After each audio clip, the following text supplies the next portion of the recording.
BJP अध्यक्ष JP Nadda के आवास पर बड़ी बैठक। मीटिंग में राजनाथ सिंह, अमित शाह और बीएल संतोष रहे मौजूद। कल 11 बजे संसदीय दल की बैठक। नड्डा के घर बैठक में नतीजों पर समीक्षा और नई सरकार के गठन पर मंथन। महाराष्ट्र में कांग्रेस नेता विजय वडेट्टीवार का बड़ा बयान। कहा, नागपुर में बीजेपी में अंदरूनी कलह की है चर्चा। कांग्रेस नेता विजय वडेट्टीवार ने कहा, बीजेपी में नाराज गुट सक्रिय हुआ है। वो मोदी और शाह को सत्ता से दूर रखना चाहते हैं। नहीं, ऐसा है कि भारतीय जनता पक्ष में कुछ नाराज गुट है, वो कुछ सक्रिय हुआ है और कुछ चल रहा है और मोदी और शाह को सत्ता के बाहर रखने के लिए। दिल्ली में बीजेपी सरकार पर रणनीतिक मंथन के बीच यूपी में सीएम योगी की अफसरों संग समीक्षा बैठक। कामकाज का लिया जायजा। चुनावी नतीजों के बाद सीएम की पहली बैठक की तस्वीरें आई सामने। चुनावी नतीजों के बाद लखनऊ में सीएम योगी का पहला जनता दरबार लगा। सीएम योगी ने सुनी लोगों की समस्याएं, लिए शिकायती पत्र। यूपी की योगी सरकार ने से शिवपाल यादव ने मांगा इस्तीफा। कहा, लोकसभा चुनाव के नतीजे देखकर जनता का समझे इशारा और नैतिक आधार पर पद छोड़ दें। शिवपाल यादव ने किया दावा, आज अगर यूपी में हो विधानसभा चुनाव तो अखिलेश के नेतृत्व में समाजवादी पार्टी की बनेगी सरकार। नेतृत्व वाली समाजवादी पार्टी के प्रत्याशी अगर विधानसभा बाद अगर देख लिया जाए तो इतने प्रत्याशी जीते हैं। मोदी 3.0 की शुरुआत से पहले ही नजर आने लगे गठबंधन दलों के टकराव। समान आचार संहिता पर बोले जेडीयू नेता केसी त्यागी। हमने पहले ही कहा है कि इस पर सभी स्टेक होल्डर के विचार जानने की जरूरत है। जेडीयू को अग्निवीर योजना भी नहीं आ रही रास। कहा, अगर विचार विमर्श की जरूरत पड़े तो करना होगा। जितने भी स्टेक होल्डर्स हैं, राज्यों के मुख्यमंत्री हैं, डिफरेंट पॉलिटिकल पार्टीज हैं, सबके साथ मिल करके विचार विमर्श करके कोई यूनिफाइड फॉर्म निकालना चाहिए। एक देश एक चुनाव पर जेडीयू बीजेपी के साथ कैबिनेट में महत्वपूर्ण मंत्रालयों की जताई मंशा। अटल सरकार में हम निभा चुके हैं बेहतर भूमिका। महाराष्ट्र में नतीजों के बाद संकट में अजीत पवार। एनसीपी विधायकों की बुलाई गई बैठक। सूत्रों के मुताबिक 10 से 15 शरद पवार के संपर्क में। हरियाणा बीजेपी में सब कुछ ठीक नहीं है। गुरुग्राम से लोकसभा चुनाव जीतकर बोले बीजेपी नेता राव इंद्रजीत। चुनाव के वक्त राज्य सरकार ने गुरुग्राम में की 10-10 घंटे की बिजली कटौती। मूलभूत सुविधाओं में डाला गया अड़ंगा। राव इंद्रजीत का बड़ा बयान। कहा, सत्ता में दक्षिण हरियाणा की सुनिश्चित हो भागीदारी। बोले, प्रदेश का अगला मुख्यमंत्री कौन होगा यह अब तय होगा। गुटबाजी की ओर किया इशारा। कहा, हमारे खुद के वर्कर नहीं होते तो हार जाता चुनाव। देहात के अंदर हमारे खुद के वर्कर नहीं होते, देहात के अंदर हमारे पास 3-4 लाख खुद की नहीं होती तो ये इलेक्शन में हार गया था। राव इंद्रजीत ने पीएम मोदी के अब की बार 400 पार के नारे पर दिया बेबाक बयान। कहा, मीडिया वाले मुझसे जब इस बात पर पूछते थे तो मैं चुप रहता था। मैं जानता था ये सच नहीं है तो झूठ कैसे कहता। 400 पार और मेरे से ये पूछे थे टीवी वाले और मैं कहती हूँ जो भगवान भरोसे होगा वो होगा भैया। मेरे से मैं झूठ कैसे बोल दूं कि मेरा दिल ही नहीं मान रहा कि 400 पार जाएंगे।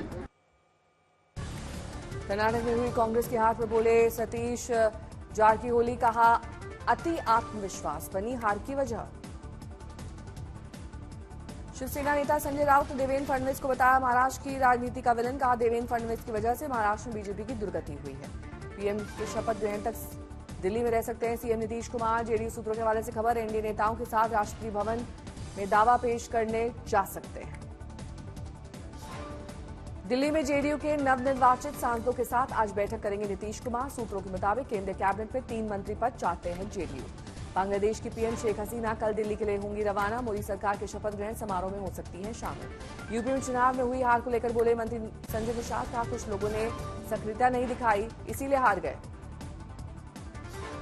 मंत्री संजय निषाद ने प्रत्याशियों पर लगाया हार के आरोप। कहा, कुछ प्रत्याशियों को लगा कि जीत ही रहे इसीलिए सुस्त हो गए और ये भी हार की वजह बनी। उत्साह होता है और या जो मैसेज था कि नहीं सारे हम जीत रहे हैं तो जीतने के उसमें रहे कुछ लोग सुस्त हो गए कि भाई वो तो जीत ही रहे हैं, सब सीट जीत रहे हैं तो एक नहीं जीतेंगे।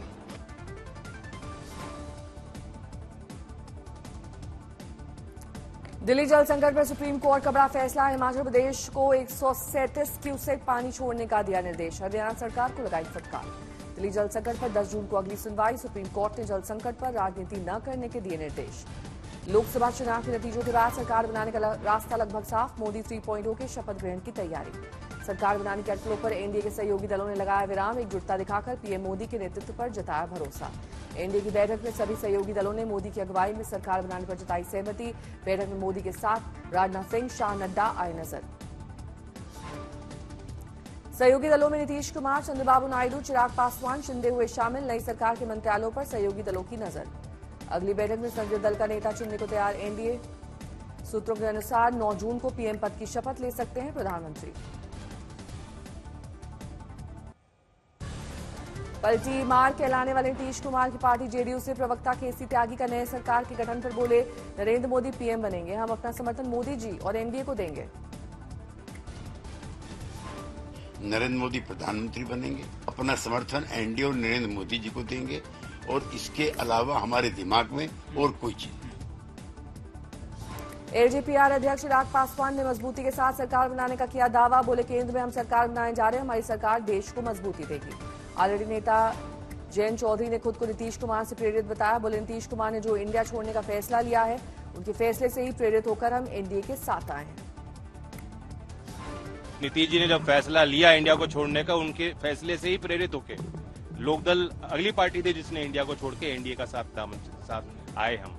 तो नीतीश जी से हम सीखने का हम उम्मीद करते हैं। मुझे और मौका मिलेगा, अवसर मिलेगा, साथ काम करेंगे एनडीए में।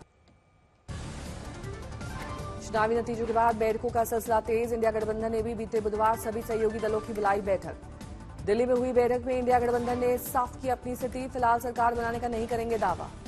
इंडिया गठबंधन की बैठक में अध्यक्ष खड़गे सहित गांधी परिवार, एमके स्टालिन, अभिषेक बैनर्जी, तेजस्वी यादव ने लिया भाग। बैठक में राघव चड्ढा, शरद पवार सहित अखिलेश यादव और चंपई सोरेन मौजूद थे। शिवसेना उद्धव गुट की ओर से संजय राउत बैठक में शामिल हुए। एनडीए का मजाक बनाते नजर आए राउत। बैठक खत्म होने के बाद पीसी कर खड़गे ने सरकार बनाने के दावों को किया खारिज। बोले, हम उचित समय पर उचित कदम उठाएंगे। बैठक के बाद कांग्रेस अध्यक्ष खड़गे का एनडीए पर हमला। बोले, एनडीए सरकार देश की आकांक्षाओं को नहीं समझ सकती। अपनी पीसी में कांग्रेस अध्यक्ष ने खुद को संविधान का रक्षक बताया। कहा, जनता ने हमें इसलिए चुना ताकि हम संविधान की रक्षा कर सके। Led by Modi, we will take appropriate steps at the appropriate time to realize the people's desire not to be ruled by the BJP's government. RJD नेता तेजस्वी यादव ने आगे की संभावनाओं का किया जिक्र। बोले, जल्दबाजी की जरूरत नहीं है, आगे आगे देखिए होता है क्या। देश के लोगों का जो मिजाज है वो नफरत की राजनीति पसंद नहीं करते। क्लियर मेजॉरिटी कोई पार्टी को अभी हमको लगता है थोड़ा धैर्य रखिए, अभी देखते जाइए क्या क्या होता है। महाराष्ट्र डिप्टी सीएम देवेंद्र फडणवीस ने की इस्तीफे की पेशकश। महाराष्ट्र बीजेपी के खिलाफ प्रदर्शन के साथ हार के लिए जिम्मेदारी। हुआ है या जो हमें एक प्रकार से हार मिली है, हमारी सीटें कम हुई है, इसकी पूरी जिम्मेदारी ये मेरी है। मैं इस जिम्मेदारी को स्वीकारता हूं। आगे की रणनीति को लेकर बोले फडणवीस। कहा, मैं हारने वालों में से नहीं, पूरी पार्टी के साथ नई रणनीति बनाऊंगा। फडणवीस के इस्तीफे की पेशकश में बोले सीएम शिंदे का चुनावी हार सामूहिक जिम्मेदारी। तीनों पार्टियों ने चुनाव में मिलकर काम किया। बीजेपी अध्यक्ष चंद्रशेखर बावनकुले ने फडणवीस को लेकर अपने फैसले पर पुनर्विचार करने को बोला। बोले, वो 4 दिन पार्टी और 3 दिन सरकार को दे सकते हैं समय। रामदास आठवले ने महाराष्ट्र बीजेपी की करारी हार का कारण सीटों के बंटवारे को ठहराया। बोले, ठीक से नहीं हुआ सीटों का बंटवारा।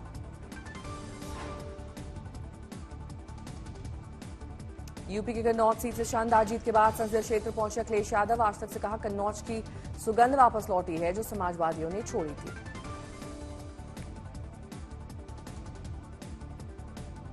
कन्नौज की वही सुगंध वापस लौटी जो समाजवादियों ने एक बार तरक्की और खुशहाली के साथ उनको छोड़ी थी। बीच में थोड़ा गैप जरूर हुआ।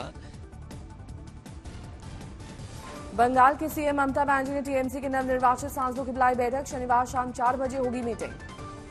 कांग्रेस महासचिव प्रियंका गांधी ने सोशल मीडिया पर पोस्ट लेकर यूपी के कांग्रेस कार्यकर्ताओं का शुक्रिया अदा किया। यूपी के लोगों का जताया आभार।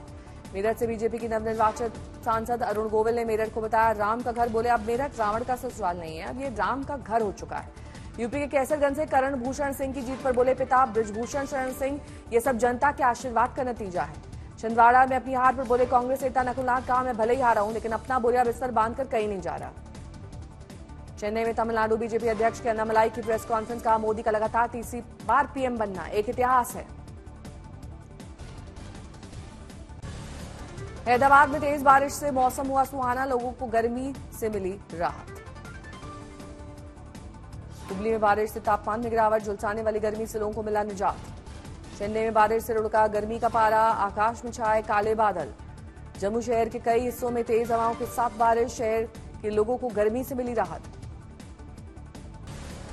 दिल्ली में रात को चांद दिखा, मौसम में बदलाव, हल्की बारिश से लोगों को राहत। दिल्ली के साथ साथ आसपास के इलाकों में हल्का बदला मौसम, बारिश देख लोगों के खिले चेहरे। भीषण गर्मी के बीच नोएडा में बारिश, लोगों को गर्मी से मिली थोड़ी राहत। मुंबई में बारिश से यातायात प्रभावित, जाम की जद्दोजहद करते नजर आए लोग। गुवाहाटी में बारिश से जनजीवन प्रभावित, जलजमाव के बीच तैरती नजर आई कार। नैनीताल में बड़ा सड़क हादसा, खाई में गिरी कार, हादसे में चालक समेत 6 की मौत, 4 घायल। कोटा में कोचिंग छात्रा ने मल्टी स्टोरी से कूदकर दी जान, सुसाइड के कारण का पता नहीं। मुंबई के माहिम इलाके में बड़ा हादसा, बिल्डिंग का स्लैब गिरने से एक महिला की मौत, 2 महिलाएं जख्मी। पुंछ के जंगल में लगी भीषण आग बुझाने में जुटे वन विभाग। शिमला में पहाड़ी इलाकों में लगी आग पर काबू पाने में जुटे फायर ब्रिगेड के कर्मी। दौसा में कांग्रेस नेता टीकाराम जूली की कार का एक्सीडेंट, नीलगाय से टकराई कार, हाथ में आई मामूली चोटें। गाजियाबाद में भीषण गर्मी के बीच एसी में हुआ विस्फोट, किसी तरह की कोई जनहानि नहीं। हिमाचल प्रदेश के जंगलों में इस साल 1500 आग लगने की घटनाएं, 13,000 हेक्टेयर जमीन पर जंगल खाक। बिहार के जमुई में दोस्त ने अपने दोस्त के साथ किया दंगा, चंद रुपए के लिए उतारा मौत के घाट, फिरौती के लिए हत्या। दिल्ली में लगातार पानी की किल्लत बढ़ रही है, लंबी कतारों में लगकर लोग टैंकर से पानी भरते दिखाई दिए।